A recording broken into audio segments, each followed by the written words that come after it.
जी हाँ, मैं परेशान हूँ। बहुत बार लोग मुझसे यही पूछते रहते हैं, आपका स्कूल थ्री इडियट स्कूल है? आप फुनसुक वांगडू हैं? मैं कहना चाहता हूँ, जी नहीं, मैं फुनसुक वांगडू नहीं, मैं सोनम वांगचुक हूँ और मैं ख्वाबों में, फ़िल्मों में नहीं, जीवन में कुछ काम करता हूँ और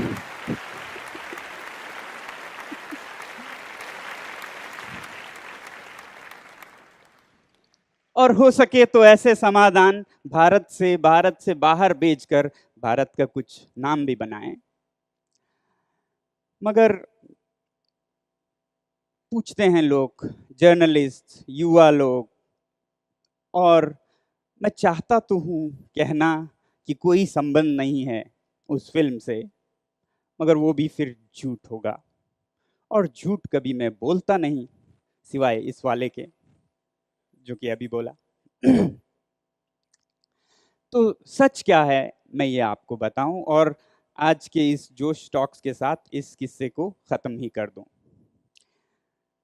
ताकि मुझे बार-बार बताना ना पड़े ये क्या है, ये क्या संबंध है। ये बात 2008 की है। लद्दाख में हमारे शिक्षा में जो काम हो रहे थे उसको सम्मान देते हुए एक चैनल CNN IBN ने हमें रियल हीरोज़ अवार्ड से पुरस्कृत किया और उस अवार्ड को लेने के लिए मैं बम्बई पहुंचा और वहाँ उस समारोह में मेरी मुलाकात आमिर खान साहब से हुई। अब वैसे मैं फ़िल्में ज़्यादा देखता नहीं हूँ, मगर उनकी जो तारे ज़मीं पे फ़िल्म है, उसका मैं बड़ा फ़ैन रहा हूँ। तो बातों-बातों में उनसे मैंने एक प्रस्ताव रखा, कहा कि ये जो भारत और पाकिस्तान, ख़ासकर लद्दाख और बाल्टिस्तान जो कि सीमा पर हैं, यहाँ जो सियाचिन को लेके झगड़ा चल रहा है, पागलपन चल रहा है एक बर्फ़ के टुकड़े के लिए, जिस पर कि 5 से 7 करोड़ दिन का खर्च होता है, क्या एक फ़िल्म के माध्यम से ये दिखाया जा सकता है कि अगर यहाँ की जनता और वहाँ की जनता, सरकारें नहीं, फ़ौज नहीं, जनता मिलके बात करे और कहें, हट जाइए और ये जो पैसा आप जला रहे हैं, उसे शिक्षा में खर्च कीजिए, तो क्या पता ऐसा एक आंदोलन सच में चले और क्या पता ये सच हो जाए। तो उन्होंने गौर से सुना और उसके बाद उस समारोह में मेरे काम के बारे में एक छोटी-सी डॉक्यूमेंट्री भी दिखाई गई और बात लगभग वहाँ ख़त्म हो गई। मैं आपको इस वक़्त दिखाना चाहूँगा एक छोटी-सी क्लिप जो कि उस समारोह की है।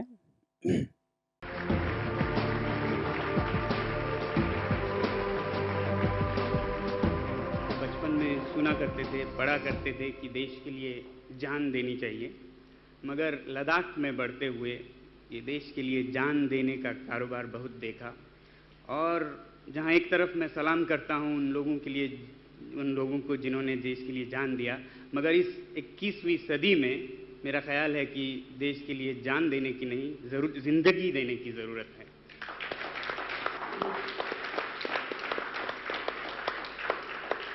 हमारे लद्दाख में जहाँ सियाचिन ग्लेशियर है, मैं आपको बताऊं, वहाँ पर बहुत सारे हिंदुस्तानी और पाकिस्तानी माँओं ने अपने बेटे गंवाए हैं और इसके लिए क्या कीमत अदा करते हैं हम आप सब अपने कमाई से।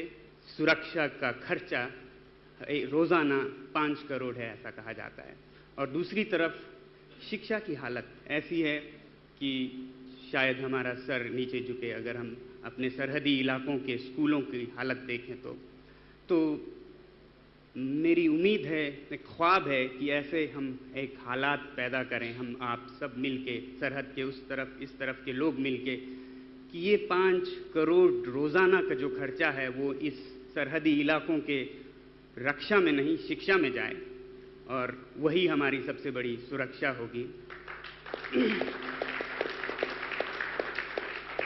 मैं ये किस तरह से हम इस देश में ऐसा और पाकिस्तान में ऐसा हालात पैदा करें कि हम अपने जो बहुत कम हमारे वसाइल हैं, पैसे हैं, उसे हम शिक्षा में खर्च करें, इसको कैसे देश के सामने रखा जाए, सोचता रहा हूँ और ये तारे ज़मीं पे देख के मुझे एक उम्मीद जागी कि इसे हम एक फ़िल्म के ज़रिए दिखा सकते हैं लोगों को कि ये मुमकिन है।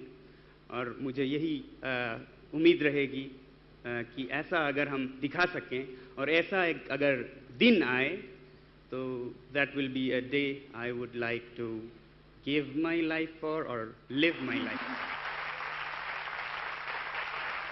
Dialogues that Mrs. Sonam Wangchi gave, I think Javed bhai, you got to respond to that. जिंदगी और जान में जो उन्होंने फ़र्क बताया वो मैं कभी भूलूंगा नहीं। बहुत खूबसूरत जुमला था और बड़े दिल से निकला हुआ था। तो इस समारोह के बाद कुछ ही महीनों बाद मैं अर्थ आर्किटेक्चर यानी कि मिट्टी के भवनों की वास्तुकला सीखने फ्रांस चला गया। और फिर 2009 के दिसंबर के अंत में मुझे ढेर सारे ईमेल्स आते हैं दोस्तों से, पत्रकारों से कि आपके बारे में जो फ़िल्म निकली है वो बहुत अच्छी है। मैं परेशान, ये क्या फ़िल्म है, और आपके स्कूल को दिखाया गया है। मैं फ़ोन करता हूँ अपने विद्यालय में कि ऐसा कोई फ़िल्म बनाया, तो वो कहते हैं कि हाँ फ़िल्म बनाने वाले आए थे मगर कुछ रहस्य रख रहे थे, बता नहीं रहे थे क्या फ़िल्म है, और हमने देखा कि वो लोग बहुत प्लास्टिक का कचरा लाने वाले हैं और हमने मना कर दिया। तो उन्होंने फ़िल्म पास के किसी और स्कूल में बना लिया। और फिर पता करता हूँ तो पता चलता है कि ये जो वाक़या था ये अप्रैल 2008 की थी, जबकि उस फिल्म की कहानी को बंद किया जा रहा था और शूटिंग अगस्त 2008 में शुरू होने वाली थी।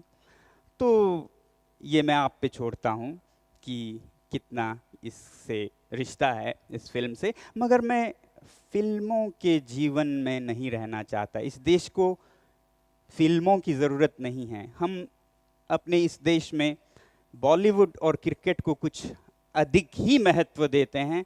हम अपने जीत भी फिल्मों में जीतना चाहते हैं, हम अपने आविष्कार भी फिल्मों में करना चाहते हैं, जबकि वास्तविक जीवन में ज़रूरत है इनकी।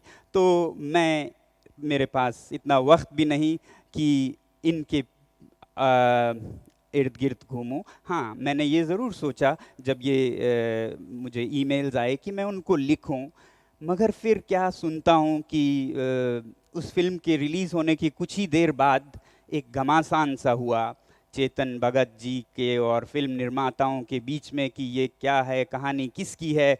और मैंने सोचा भाई इस वक्त तो ना लिखूं, कहीं ये ना सोचें कि मैं भी कुछ पैसा मांगने के लिए आ रहा हूं। तो मैंने न लिखना ही ठीक समझा और 2 साल तक मैंने इंतज़ार किया, क्योंकि ऐसे क्लेम करने के लिए 2 साल के अंदर करना होता है। जब वो ख़त्म हुआ तब मैंने ज़रूर एक चिट्ठी लिखी कि ऐसा ऐसा हमारी मुलाकात हुई थी और ऐसा एक फ़िल्म निकला है, और मुझे कोई जवाब नहीं आया और जवाब का मैं इंतज़ार नहीं कर रहा हूँ, क्योंकि काम और हैं।